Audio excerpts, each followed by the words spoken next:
I decided to put on some lip gloss because I decided I sounded crabby. It doesn't make any sense.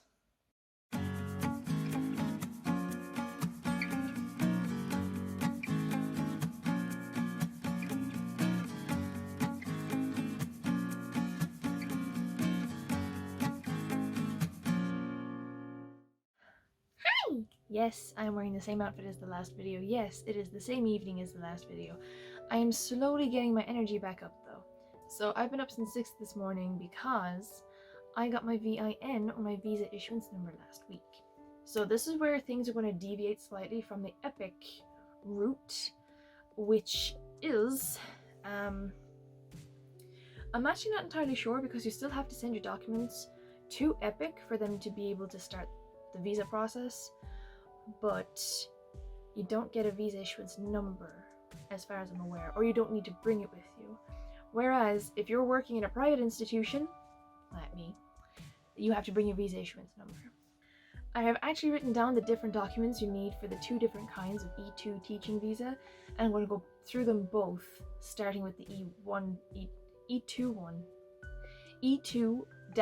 visa for the private academy, just because that's the route I'm taking and it makes a lot more sense to me. So after I sent all my documents to Korea, my recruiter/school sent them to the visa office to be checked over and to just make sure I can actually get a visa. I got the email last week, so January 5th, I believe. Today's the 11th. I think January 5th was when I got the email to say that my visa issuance number had been issued, and my recruiter told me to basically get up to the consulate as soon as you can, apply for that visa, go. So what you need to do is, once you get that email to say that your visa issuance number has come through, you need to contact the consulate. Again, things are slightly different now because of COVID. You have to make an appointment. They've also shortened the time frame in which you can apply for your visa. Visa applications have to be in person still, but they're only allowing interviews between 9 AM and 12 PM. After 12 PM, after they reopen again at 1:30 for after lunch, you cannot have an appointment for visa application. It has to be between 9 and 12, which was kind of not difficult, but it just meant, like I said, early start for me. So the common documents that you will need to bring for any visa application are your passport, a passport photo to attach to the application form, the visa application form, as well as the fee. So the fee for an E2 visa is €50.40. They only accept cash. They do not take card payments. So have the exact amount of cash with you when you go to apply for your visa. It's also non-refundable, so make sure you have all the documents that you need. As well as this, for both visas, you also need to have a health condition self-report form, which is basically the same thing you filled out for the visa office in Korea, where you explain that you don't have any symptoms. And then you also need a consent to quarantine form. Now, don't be fooled by this. The consent to quarantine form says that there are a whole other list of different types of visas that have to fill out this form. They have to do the facility quarantine. They'll have to pay $1,500 for the facility quarantine. That's just, you can't change that.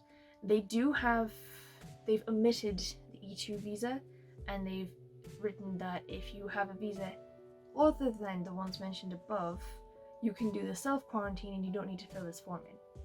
But when I went to the consulate today, I had it with me just in case, and the lady who dealt with me asked for that consent to quarantine form.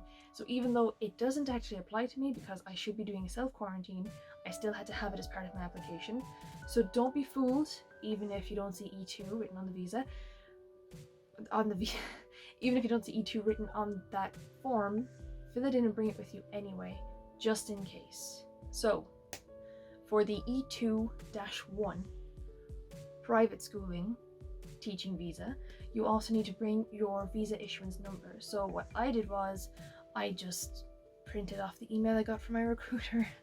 I had no idea what else to print off. I wasn't told that you could print off like a certificate or anything to go to a website. My recruiter wrote in the email, bring this with you, And I thought, you know what, I'll just print this off and highlight the numbers. I don't know. I don't know if that's correct. The lady who dealt with me, again, she just looked at that and said, "This is your visa issuance number?" And I said yes, and she said that's perfect, and put it aside, so hopefully it's okay. So for the E2-2 public school foreign instructors, whatever it's called, you need to bring your contract as well as your original notice of appointment. When I was looking back through my documents, I found that the very first document sent to me after my interview, the one that said, like, yes, we'd like for you to work here with us, that said that this was an appointment. So I printed off that kind of confirmation, or the offer, I suppose, that you get before the contract is sent to you from either EPIK or from wherever school you're going to. So you need to bring your notice of appointment or your kind of invitation, as well as your contract if you're working with EPIK. EPIK was also huge on having 2 sets of sealed transcripts. I don't know if you have to send them to Korea, but you don't need to bring them with you to the consulate. It's not mentioned anywhere on the website to bring sealed transcripts. I wasn't asked for any. It wasn't on the website. You do not need them for Dublin. For Ireland, you do not need sealed transcripts to get your visa here. And then that's it. You you get to the front of the building and there's a back gate. You have to be buzzed in, and then they also buzz to unlock the door, but I didn't realize it was unlocking the door, so the guy had to come over and open it for me, which is kind of awkward. But the lady basically just takes all your documents, makes sure everything is there, and then tells you, yeah, that's great, the fee is €50.40, and then she says it should be done within 2 weeks.